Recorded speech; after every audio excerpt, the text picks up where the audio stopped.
One morning in June, in the year 793 AD, on the island of Lindisfarne, off the northeast coast of England, monks and nuns of the monastery of St. Cuthbert awakened to what begins like any other day: morning prayers, work in the fields, and labor in the scriptorium, where illuminated manuscripts are meticulously copied. The monastery has existed for more than 100 years. Since St. Iadon founded the community in the year 635, it is a place of peace, learning, and devotion. But this morning, the horizon brings something new. Sails appear on the sea. They are not familiar merchant ships. They are drakkars, Viking longships with prows decorated with dragon heads, each carrying 30 to 40 Norse warriors. For the peaceful monastic community without military experience, without proper fortifications, without weapons beyond agricultural tools, the sudden appearance of armed Scandinavian warriors constitutes an absolute catastrophe. The attacks begin at dawn. The monastery is plundered.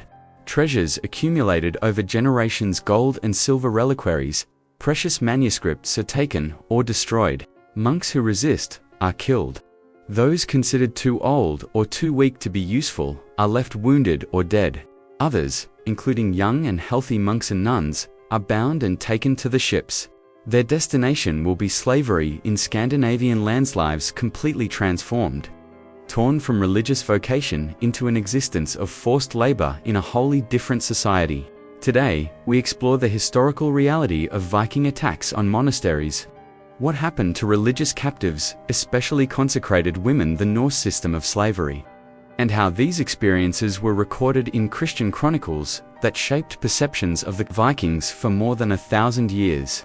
To understand Viking attacks on monasteries, we must first understand the context of Norse expansion.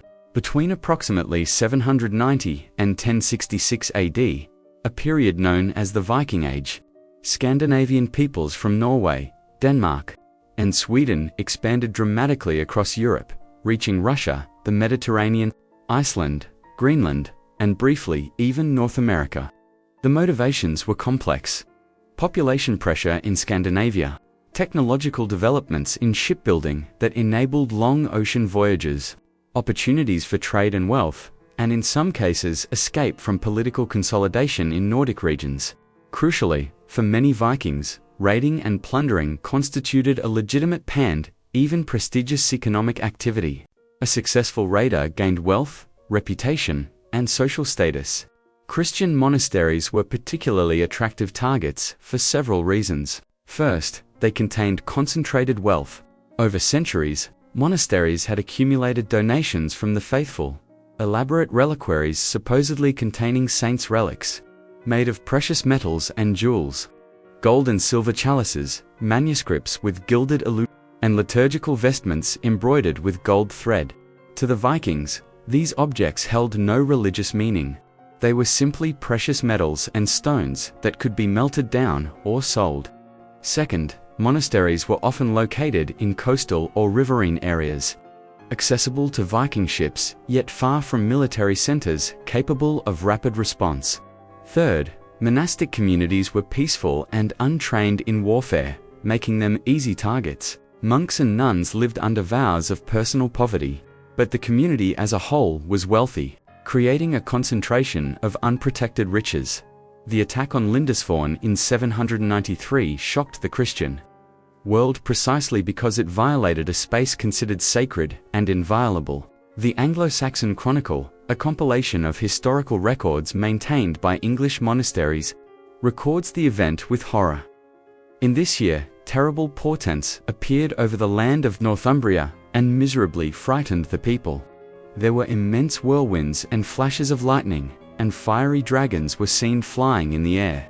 A great famine soon followed these signs, and shortly after that, in the same year, on the 6th day before the Ides of June, the ravaging of heathen men miserably destroyed God's church at Lindisfarne with plunder and slaughter. Alcuin of York, an English scholar serving at the court of Charlemagne, wrote letters expressing absolute horror, rhetorically asking whether such attacks were divine punishment for the sins of Christians. What happened to the captives, including nuns, must be understood in the context of the Norse system of slavery. The Vikings had no moral objections to slavery. Norse society was hierarchical, with distinct classes: jarls nobles, carls free men, and thralls slaves. Thralls were property bought, sold, inherited. Sources of slaves included prisoners of war, captives from raids, people sold into slavery for debt or crime, and children born to slaves. Slave markets existed in Viking trading centers such as Hiddeby in Denmark and Dublin in Ireland. Captives from English, Irish, and Frankish raids were valuable commodities. For captured nuns, the transition was traumatic on multiple levels. First, they were violently torn from their religious vocation.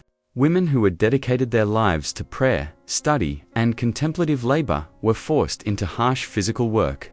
Second, they lost all autonomy.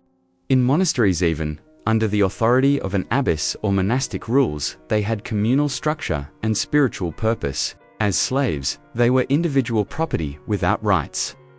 Third, they faced life in a completely pagan society, where language, customs, and religion were alien. Fourth, and most critically, they were entirely vulnerable. Slaves in Norse society had no legal protection against abuse. Owners exercised absolute control. Norse sagas and later written laws provide insight into the lives of thralls. Work varied depending on ownership. On farms, slaves labored in fields, tended animals, and performed heavy domestic tasks. Female slaves ground grain, wove cloth, cooked, and cleaned. The labor was arduous, the hours long, and treatment depended entirely on the temperament of the owner.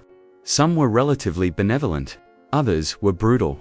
Physical punishment was common, and legal escape was extremely difficult, especially for foreign captives who did not speak the language, did not know the geography, and were physically distinct from the local population, making them easily identifiable.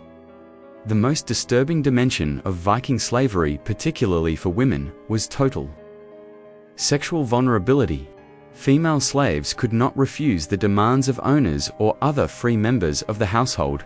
Later codified Norse laws, such as the Icelandic GRGs compiled in the 11th and 12th centuries, but reflecting earlier customs, indicate that relationships between free men and female slaves were common and legal. Children born from such unions were generally considered free if the father acknowledged paternity, creating a perverse incentive for nuns who had taken vows of chastity and dedicated their lives to religious celibacy. This aspect of slavery represented the ultimate profanation of everything they valued. Archaeological and documentary evidence suggests that some Christian captives eventually integrated into Norse society.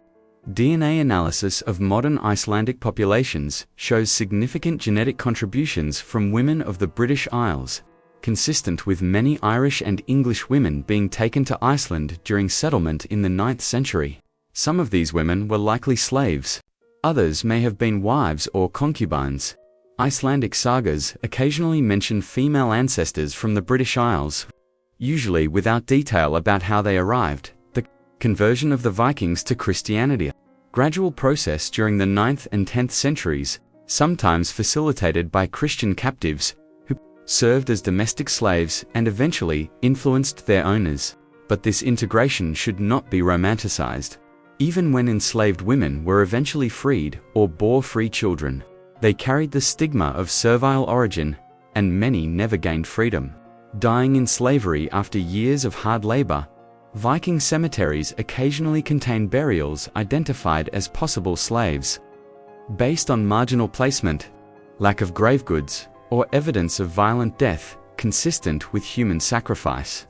The practice of Norse sati, in which slaves were killed at a master's funeral to serve them in the afterlife, is documented in the account of Ahmad ibn Fadla, an Arab diplomat who witnessed the funeral of a Rus chieftain, likely a Viking merchant, the Volga River in 921. He described how a female slave was forced to participate in an elaborate ritual culminating in her violent death to accompany her deceased. Master Christian chronicles emphasized the suffering of religious captives as martyrdom. Saint Blathmac, an Irish monk, was killed by Vikings on Iona in 825 when he refused to reveal the location of Saint Columba's relics. His death was celebrated in Haggard. For female captives, there was theological attention.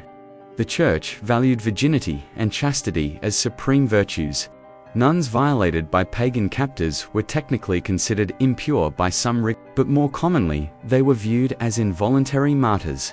Saint Dymphna, an Irish saint who, according to legend, was killed in the 6th century by her pagan father after fleeing to avoid incest, became a patron saint of survivors of violence. Though her story predates the Viking Age, the concept of sanctity preserved despite forced bodily violation was applied to nuns captured by Vikings. The cultural impact of Viking attacks was profound. For Christian communities, they were apocalyptic. Liturgical prayers were added imploring protection from the fury of the Northmen. "O Lord, deliver us." Monasteries began to fortify themselves, build watchtowers, and establish agreements with local lords for military protection. Some monasteries were abandoned, relics transferred inland to safer locations. Illuminated manuscript production declined in the most affected regions, but at the same time, chronicles from this period created a lasting image of Vikings as brutal pagans and bloodthirsty barbarians, and image that dominated popular perception for centuries. Modern historical scholarship is more nuanced. The Vikings were certainly capable of extreme violence during raids, but they were also traders, farmers, artisans, and explorers. They established lasting kingdoms in England, Normandy, and Russia. They eventually converted to Christianity. Their sagas reveal a sophisticated literary culture. None of this, however, negates the reality that raids were traumatic for victims. Christian captives, especially those from religious communities, experienced the complete destruction of their previous lives. Years or decades of forced labor, and for many, death in foreign lands far from home. Parallels can be drawn with other historical situations involving religious captives. Christians captured by Barbary pirates in the Mediterranean during the 16th century and enslaved in North Africa. Christian missionaries captured in various regions during colonial expansion. In all cases, there was a specific trauma for those dedicated to religious life, forced to abandon vocation and submit to captors of a different faith. But the situation of nuns captured by Vikings was distinctive in that it occurred within Christian Europe, inflicted by pagans arriving from outside the known Christian world. The story of monks and nuns captured by Vikings reminds us that war, violence, and slavery do not respect sanctity or religious status. Consecrated individuals devoted to peace and prayer were as vulnerable as anyone else. Their experiences were largely unrecorded firsthand because the victims themselves could not write their stories. We know them through Christian chronicles written by horrified monks, Norse legal records that treated slaves as property, and occasional archaeological evidence from cemeteries and settlements. Each captured nun had an individual story, family she would never see again, prayers she could no longer freely say, a life violently redirected. Collectively, their experiences represent a dark chapter of the Viking Age, a reminder of the human cost of expansion, conquest, and the collision of different civilizations today. When we visit the ruins of Lindisfarne or other attacked monasteries, we should remember not only stones and political history, but real people whose lives were irrevocably transformed by violence they did not choose and could not escape.